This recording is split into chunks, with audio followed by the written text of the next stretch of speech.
मैं एम गुलरेज तहरीक पॉइंट में आप तमाम हजरात व ख़वातीन का पायने दिल से इस्तकबाल करता हूँ। नाज़रीन, तहरीक पॉइंट चैनल ने अक़लियती कौंसिल ऑफ इंडिया के इश्तराक से बॉलीवुड के अजीम अदाकार मोहम्मद यूसुफ खान अल मारूफ दिलीप कुमार मरहूम का जश्न विलादत नहायत ही सादगी से मनाया था। लिहाजा नाज़रीन, हम मुल्क के संजीदा और आला तालीम याफ्ता शहरियों से दिलीप साहब के बारे में मालूम करते हैं कि वो दिलीप साहब के लिए किस तरह की सोच रखते हैं और इसके अलावा हुकूमत हिंद का दिलीप साहब को लेकर मुस्तकबिल के लिए क्या लाए अमल होना चाहिए। लिहाजा नाज़रीन, हम शोरे आफाक फिल्म मुग़ल आज़म का मुकालमा यानी डायलॉग अपने लहजे में अदा करते हुए आगे बढ़ते हैं, जो कुछ इस तरह है। आज का तारीख़ी दिन अकबर आज़म की शिकस्त और मोहब्बत की फ़तेह का दिन है। मैं तुम्हारा शुक्रगुज़ार हूँ और उन शहीदों की माओं को मुबारकबाद देता हूँ जिन्होंने सच्चाई और मोहब्बत की खातिर अपनी जानें कुर्बान कर दी। ये मेरी आखिरी इल्तिजा है, दुनिया में साथ दिल वाले का देना दौलत वाले का नहीं।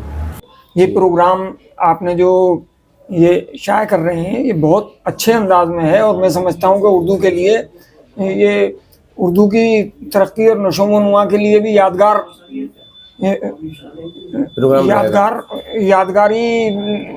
लम्हे रहेंगे। तो मेरा मकसद कहने का ये है, अगर दिलीप कुमार साहब को फिल्मी दुनिया से अगर निकालते हैं या इनकी उर्दू के अल्फाज और डायलॉग्स को निकालते हैं फिल्मी दुनिया से, तो फिर फिल्मी दुनिया अधूरी रह जाएगी।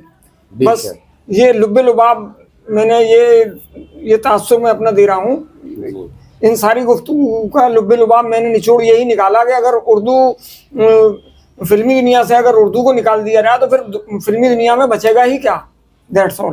अब हम इंजीनियर अकील साहब से जो है महवे गुफ्तगू होते हैं और उनसे मालूम करते हैं कि दिलीप साहब के बारे में कुछ हमारे नाज़रीन को आप बताएं, अपना तारुफ देते हुए। मैं engineer Aqeel Ahmed, retired executive engineer हूँ। यहाँ पर दिलीप कुमार साहब के बारे में जो उनकी फिल्मी कारगुजारियाँ हैं उनके बारे में बहुत लोगों ने बताया, लेकिन मैं एक ख़ास बात बताना चाहता हूँ जो मुझे इस वक्त उनके यौम पैदाइश पर याद आ रही है कि जब उनकी शादी नहीं हुई थी और सायरा बानो की शादी नहीं हुई थी, तो सायरा बानो की शादी किसी और जगह हो रही थी और इत्तेफाक से कुछ लोग बैठे थे, वहाँ सायरा बानो पहुँच गई। तो लोगों ने उनसे पूछा शादी के बारे में, तो जब दिलीप कुमार जी को मालूम हुआ तो उन्होंने सायरा बानो से बिल्कुल साफ लफ्ज़ों में ये सवाल किया, क्या आपको कोई मुस्लिम नहीं मिला? तो सायरा बानो ने गुस्से में कह दिया कि आप ही कर लिए, तो फ़ौरन तैयार हो गए। तो इतनी उनके अंदर मुसलमानों से, आपकी कौम से हमदर्दी थी।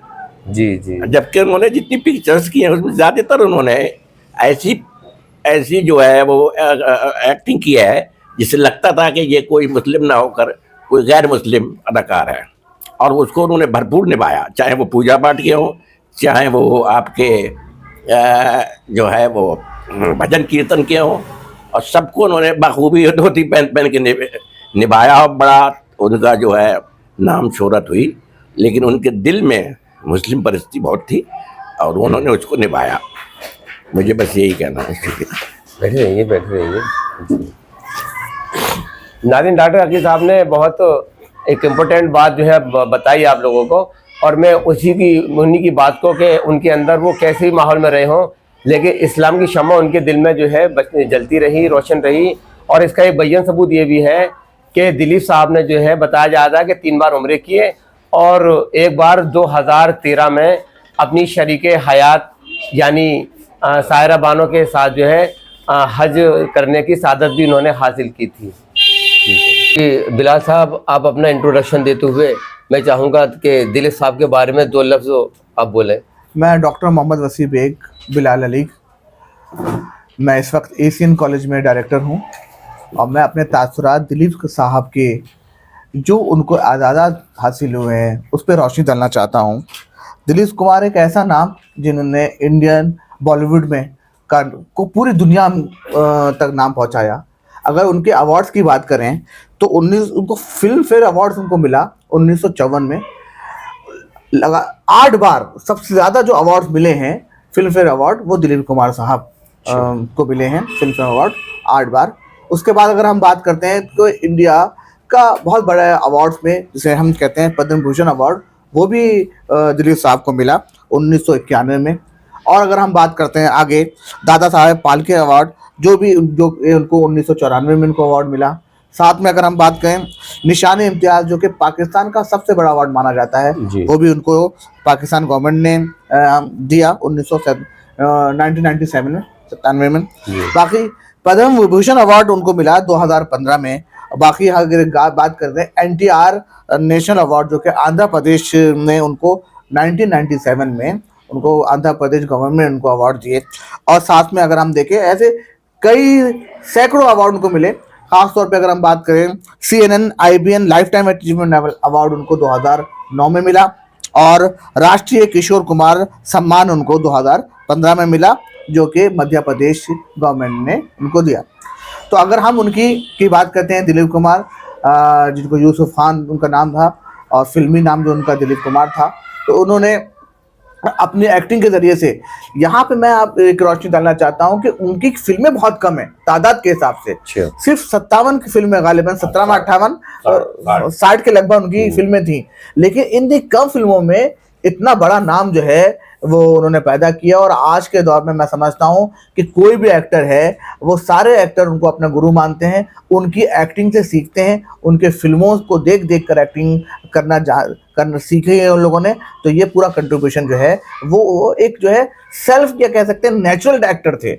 और उनकी एक्टिंग में ख़ास तौर पर अगर हम उनके देखें, फिल्म को देखें, तो पता चलता है कि उनके जज्बात, उनका प्रेजेंटेशन, उनका वे ऑफ कम्युनिकेशन, और उसमें जहाँ तक मैं समझ पा रहा हूँ कि उर्दू एक ऐसी ज़बान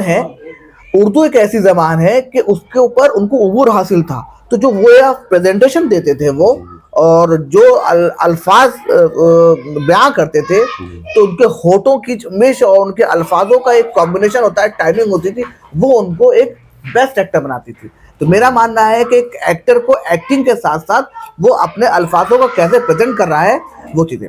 तो ये मैं समझता हूँ कि इनकी बहुत अच्छे एक्टिंग में इनका एक उबूर जो उनको उर्दू ज़बान पे था, वो भी उस पर शायद शामिल होगा। बहुत बहुत शुक्रिया, जज़ाकल्लाह। आप कुछ कहना चाहेंगे दिलीप साहब की शख्सियत को लेकर के? जी गुल्ले साहब, बहुत बहुत शुक्रिया, आपने दिलीप कुमार साहब को याद किया। बहुत ही मारूफ और मशहूर फनकार इंडियन फिल्म इंडस्ट्रीज़ के, और आपका जो पैदाइश है वो पेशावर में हुई, मगर आज़ादी के बाद इन्होंने हिंदुस्तान में रहना पसंद किया। जी, आपका फिल्मी कैरियर जो है 1944 से शुरू हुआ।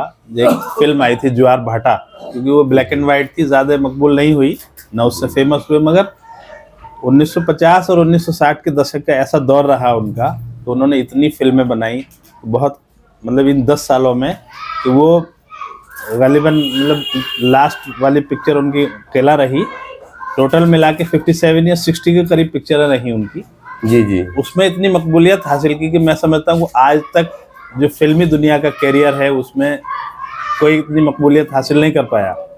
और उनकी एक पिक्चर जो मुग़ल आज़म थी, वो तो इतना लाजवाब है कि आज तक उस लेवल की कोई पिक्चर ही नहीं बनी हुई। और दूसरी बात ये कि मतलब उनकी एजुकेशन ज़्यादा नहीं थी, मगर उर्दू पर इतना कमांड था उनको कि उर्दू के अल्फाज की अदायगी, डायलॉग की अदायगी, जो डायरेक्टर और फिल्मकार जो उनको बताते थे, वो सेम उसी तरह से मतलब अदा करते थे वो। और इसी खूबी की वजह से पूरी दुनिया में वो मशहूर हुए।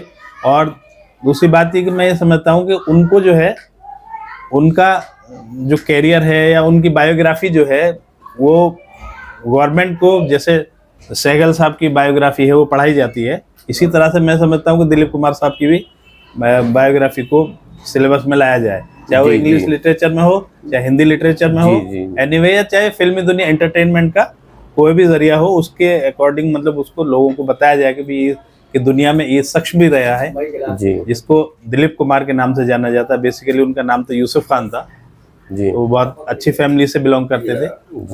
बस मेरा इतना ही कहना है। बहुत बहुत शुक्रिया गुलजार साहब, शुक्रिया। नाज़रीन, डॉक्टर आसिफ साहब ने एक बहुत इम्पोर्टेंट नुक्ता हमारे सामने पेश किया है, और मैं ये समझता हूँ कि जहाँ जहाँ बड़े सगीर हिंद में पाकिस्तान है, हिंदुस्तान है और बांग्लादेश है, ये जो है दिलीप साहब जो है गैर मुनक़सिम हिंदुस्तान में पैदा हुए थे। लिहाजा ये जो बात कही है, और मैं जो है इन तमाम लोगों से, इन तमाम हुकूमतों से तहरीक पॉइंट की जानिब से मैं ये बात कहना चाहता हूँ कि उनको भी जैसे के.एल. सहगल साहब को पढ़ाया जाता है निसाब में, इसी तरह से बच्चों को, हमारी न्यू जनरेशन जो है भूलती जा रही है ऐसी शख्सियात को। और दिलीप कुमार जो है, जो यूसुफ खान है, वो फिल्मी दुनिया के कोहिनूर हैं, उनको भी किताबों में शामिल किया जाए।